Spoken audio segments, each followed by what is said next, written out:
Good morning, everyone. This is Heidi Stone coming to you from Epiphanies by Moonlight, and today we are here to do your daily card reading. In lieu of just pulling one card today, I've ended up pulling two cards. You know me at this point. Sometimes I'm going to accidentally do a whole reading and pull multiple cards. Sometimes I'll pull more than one, and sometimes I'll just do one. It really just depends on the energy that I'm picking up on as I'm doing readings. So today we have the Knight of Cups and we have the Death card. So what this says to me and what this feels like, because the Knight of Cups is someone that's like a Romeo, okay? And I'm only going to use this as an example, and I'm going to explain it to you in a few different ways, so just bear with me. The Knight of Cups is kind of like a Romeo. He loves to chase romance. He loves love, but he does not like to stick around after the going gets good, and then there's bills to pay and dishes to do and all of that stuff. Then he tends to get kind of bored. So he's not quite like, I wouldn't call him a player, but I would say he's like eternally unsatisfied. It's like he's always searching for the excitement, and he's always going to that next thing. Now this is the type of person this is. And I guess this could also talk about energy. So let's break that down. If you are someone that is always kind of futuring, like you're placing your happiness in the future, or you're placing even your happiness in the past, like, look, I was so much happier when this thing and this thing was going on in my life. If you are somebody that places happiness in things outside of yourself, such as a romantic connection with someone, such as sex, such as substance. And I know this isn't quite the devil card, but I'm really feeling a lot of the energy of the Devil card in this Knight of Cups this morning.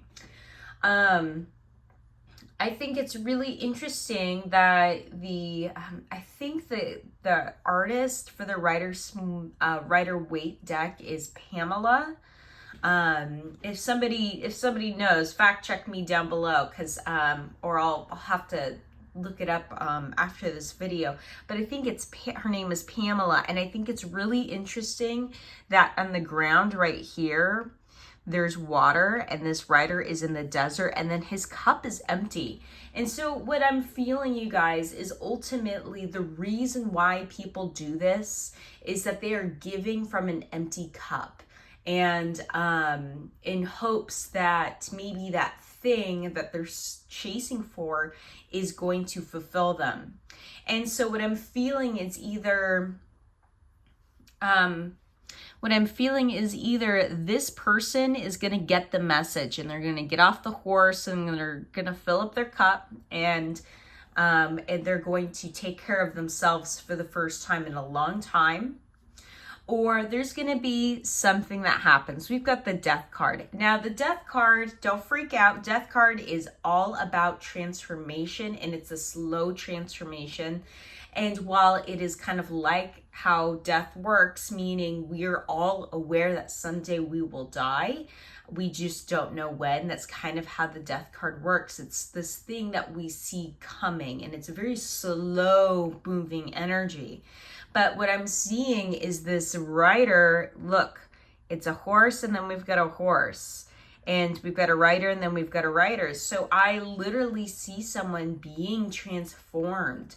I'm literally seeing someone kind of opening their eyes to this behavior, this pattern that they've got going on in their life.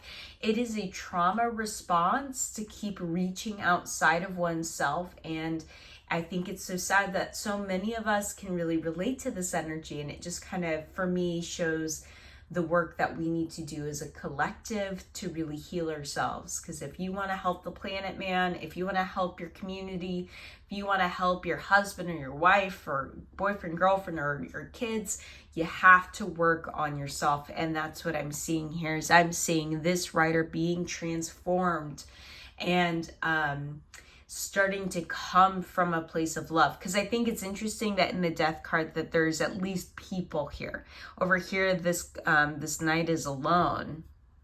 And not everybody may like your authentic self. And not everybody is going to approve of the changes. A lot of people are very invested in people staying asleep and not waking up to the truth of who they are, and feeling empowered in who they are. So, I really think it's interesting. We've got someone praising, we've got a little child that's very curious, we have somebody dead here, and we have an individual looking away. And that's the type of reactions that we get with the death card when we're experiencing true transformation. Some of us reject it. Some of us need to have a pattern, an ego death that needs to happen, an ego death. Some of us praise it. Some of us can't even stomach it. And what I'm feeling is this is how people may look at you, is they may go, whoa, this person is so full of light now, I can't even bear to look at them. Or this person is so full of light. Wow, how did that happen?